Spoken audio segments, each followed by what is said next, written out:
Hello once again everybody, welcome to the Trivion show where we play either a critically acclaimed game or a critically panned game and decide if it deserves its rating. Today's episode is on Halo Combat Evolved, and be warned there will be gameplay spoilers, though I will avoid any story spoilers. So some basic information. Halo Combat Evolved was released in 2001 as the Xbox's launch title. It is a first-person shooter, but it introduced all sorts of new mechanics to the FPS lineup. These include diverse enemies, vehicles, and stunning visuals. All these things are loved by most fans and critics, but for good reason. And no game is flawless, and Halo Combat Evolved does have its own problems.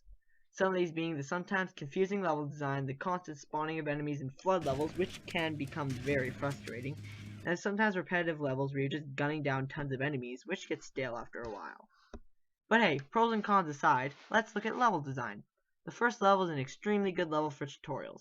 After the intro cutscene and some controller settings, you learn you're on a spaceship and you're being attacked by enemies called the Covenant. Your first goal is to reach the ship's bridge. You do this by getting over certain obstacles that show you mechanics like jumping and crouching, and you also get to see enemies all over the place and also take some damage.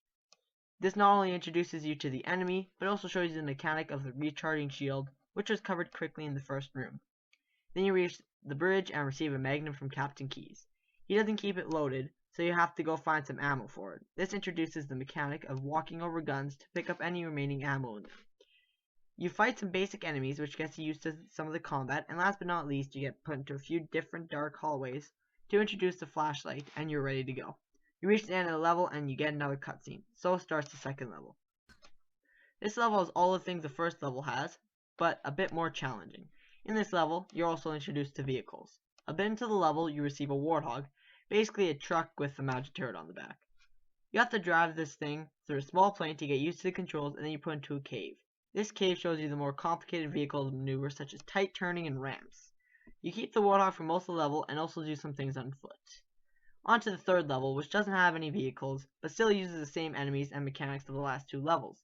This level is quite a bit more challenging and does have some repetitive gameplay due to the constant waves of enemies. Most levels throughout the game are like this level. There are levels with vehicles and interesting gameplay, such as the jailbreak level, but beside that, the gameplay is set and you're ready to play the rest of the game. The gameplay is mostly fun, and there are lots of interesting plot points and storylines I won't mention for spoiler reasons. There is a fair amount of Easter eggs which can only be found on the hardest difficulty. And after you beat the game, the replay value isn't exactly the best. But there is cooperative play and some fun games you can play with your friends on custom maps. You can play with 4-player split screen on these, or do System Link to get up to 16 players. But besides that, your adventure on Halo Combat Evolved is over. So does this game deserve its critical acclaim? In our opinion, it does. Most of the things critics point out are extremely innovative and fun, even though it is sometimes repetitive. We would highly recommend playing it. If you have an Xbox 360 with Xbox Live, you can now download it for only $10.